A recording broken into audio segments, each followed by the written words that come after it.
Review of భర్త మహాశైలకు విజ్ఞప్తి. తన కంబ్యాక్ కోసం రవణ ఎంత ఎదురు చూస్తున్నారో తెలియదు, కానీ మనం మాత్రం ఎదురు చూసి సినిమా చూసి బెటర్ లైక్ నెక్స్ట్ టైం అని మనకు మనం సర్ది చెప్పుకొని నీరసంగా ఇంటికి రావడం తప్ప అంతకు మించి ఏమి ఉండట్లేదు. పాస్ట్ 4-5 ఫిలిమ్స్గా ఇదే బాపతే. ప్రతి దాంట్లో మాస్ రోల్స్, యాక్షన్ ఇదంతా ఎక్కువ చేసేసి బోర్ కొట్టించేశారు ఆయన. కొంచెం రిలేటబుల్ రోల్స్ అనేవి మొత్తానికి సినిమాలో వదిలేశారు. అదృష్టవశాత్తు కిషోర్ తిరుమల గారి దయ వల్ల ఈ మూవీ రిలీజ్ కంటెంట్లో అది కనబడింది. సో పాజిటివ్ మైండ్ వచ్చేసింది నాకు. ఆ మైండ్ సెట్తో మూవీకి వెళ్ళాను, చూశాను. మరి దీంతో మన రవణ స్ట్రాంగ్ కంబ్యాక్ ఇచ్చారా లేదా అనేది వన్ వర్డ్లో చెప్పాలంటే కంబ్యాక్ అని అనలేం, కానీ ఇట్స్ ఎ డీసెంట్ ఎంటర్టైనర్. పర్లేదు, ఆయన ప్రీవియస్ ఫిలిమ్స్ లెవెల్ బట్టి ఈ మూవీ కంపేర్ చేసుకుంటే it's a better cinema. First హాఫ్లో మంచిగా ఎంటర్టైన్ అయ్యాను. ప్రాబ్లం అంతా సెకండ్ హాఫ్లోనే వచ్చింది. ఎందుకో చెప్తా.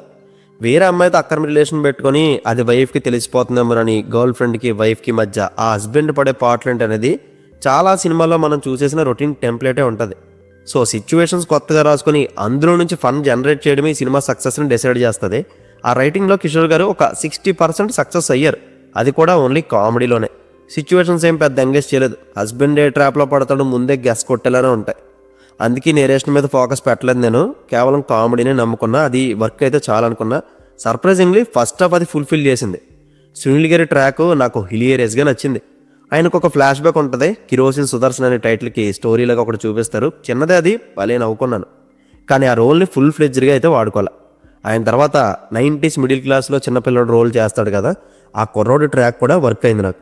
ఇంకా సత్య గారి ఎంట్రీతో సినిమా స్టార్ట్ చేయగానే ఈ మనిషిని పెట్టుకుని సినిమా లాగేస్తారేమో అనుకుని చాలా ఎక్స్పెక్ట్ చేశా. కానీ ఒక 15 మినిట్స్ ఉండి కట్ అయిపోతారు ఆయన. మళ్ళీ ఎప్పుడో వస్తారు, వచ్చిన పెద్ద ఇంపాక్ట్ ఉండదు.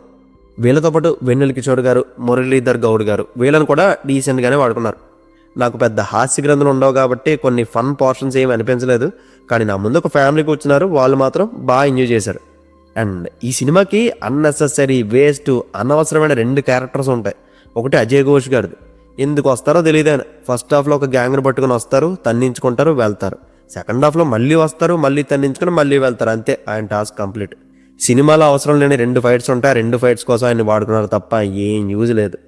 అండ్ సెకండ్ హాఫ్లో ఎంట్రీ ఇచ్చే తారక పొన్నప్ప రోల్ ఒకటి వేస్ట్లెస్. అది ఒక 20 సంవత్సరాల ముందు ఇలాంటి సినిమా చేస్తే విలన్గా ఎవరినో ఒకటి ఇరికించేద్దని పెట్టుకుంటారు కదా, అలాంటి రోల్ అది. అసలు సినిమాలో ఉపయోగం లేని 2 క్యారెక్టర్స్ అంటే ఇవే. వీళ్ళతో పాటు హీరోయిన్ డింపుల్ హైత్ క్యారెక్టర్ ఎంతసేపు నా మొగుడు బంగారం అని చెప్పుకుంటూ తిరగడమే తప్ప ఆ రోల్ నుంచి ఒక ఎమోషన్ అనేది వర్కౌట్ చేయలేపారు. అసలు చాలా పొటెన్షియల్గా రోల్ వాడుకోవచ్చు, కానీ ఆమెకుండే మినిమల్ యాక్టింగ్ స్కిల్స్ వల్ల ఏం చేయలేక డైరెక్టర్ లైట్ తీసుకుని ఉంటారు. నాకైతే వైఫ్గా ఆషికాని పెట్టి గర్ల్ ఫ్రెండ్గా డింపుల్ని పెట్టచ్చు కదా అనిపించింది.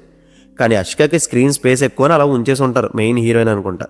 అండ్ సాంగ్స్ అయితే ఇండివిజువల్స్గా వినడానికి బాగుంటాయి, కానీ వాటి ప్లేస్మెంట్ అస్సలు ఆన్ పాయింట్ ఉండదు. మన దగ్గర ఉన్నాయి, వాడకపోతే టైం అయిపోతుంది అన్నట్టు ఇరికించేస్తారు.